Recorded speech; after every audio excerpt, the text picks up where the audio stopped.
So I want to first thank you guys all for coming out today to celebrate the special day for Deven and Lindsey.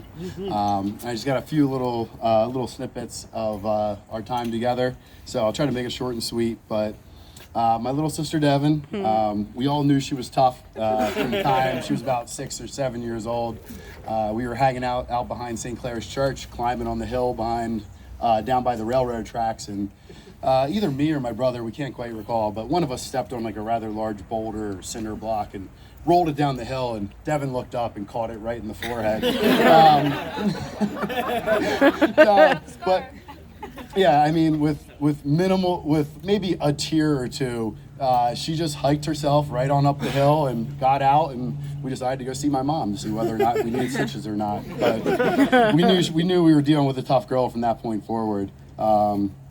Now, there is a few years age difference between us, so we didn't get to hang out as often when we were younger. But after I graduated college, I got to go back to Penn State quite a few times. Yeah! We are! And it's kind of a small world. The house we used to hang out with was my old senior house. For my fraternity, which then became the girls' rugby house, otherwise affectionately known as the zoo. So if you hadn't been there, you missed out. I mean, it was a good time. But anyway, speaking of rugby, Deven had an amazing career. She had a chance to travel the world. And I can't say how much I was extremely happy for her to give me the chance to come see some of the world along with her. So, I mean, she started off, she was a hooker in Vegas. That's a position in rugby for those of you that don't know. Not a real hooker, okay? Not a real hooker. That was her position she played. But she made the Rugby Women's World Cup team in Paris after like a week or two of practice, and I ended up catching like a same-day flight out to watch her play that weekend. Yeah. So, Brother of the and then year. again we went back out and redid it again in Ireland a couple years later. So, thank you for giving me the chance to come out and enjoy all this stuff. We even got a chance to, in between some of the big tournaments, she went down to Australia, and we had a chance to enjoy Anzac Day, which is their like 4th of July party, but it's like a sunrise celebration in Sydney, Australia. So, words can't explain, just how, proud I am of you and how hard you worked to get through all that stuff. You made friends all over the world, and you became an inspiration to a lot of young girls that are playing rugby, and even those that aren't, and myself included. Young girls. About You did that to yourself.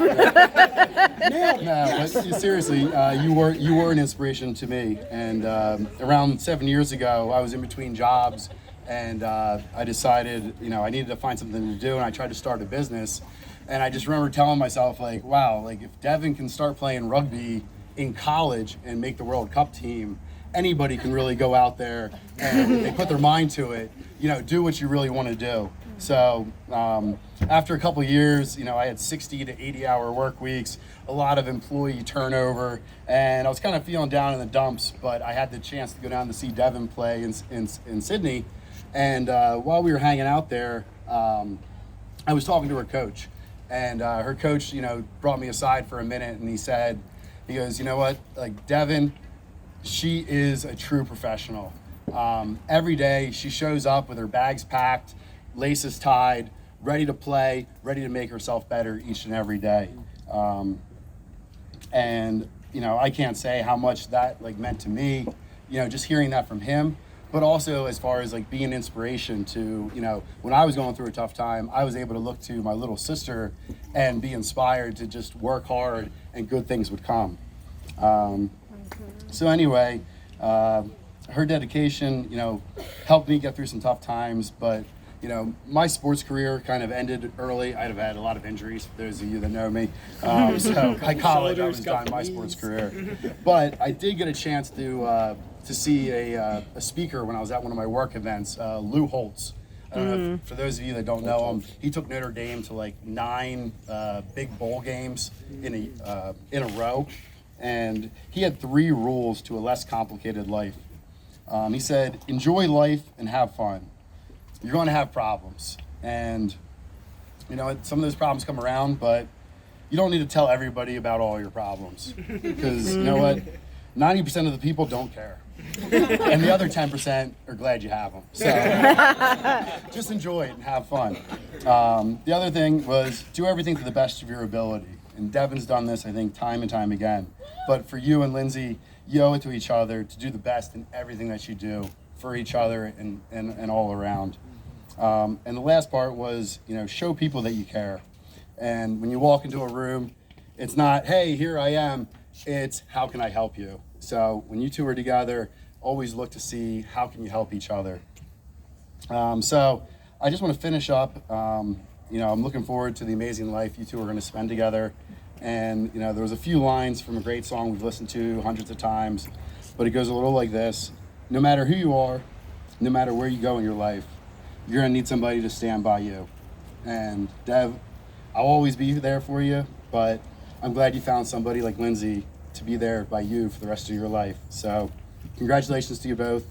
And Lindsey, welcome to this crazy family.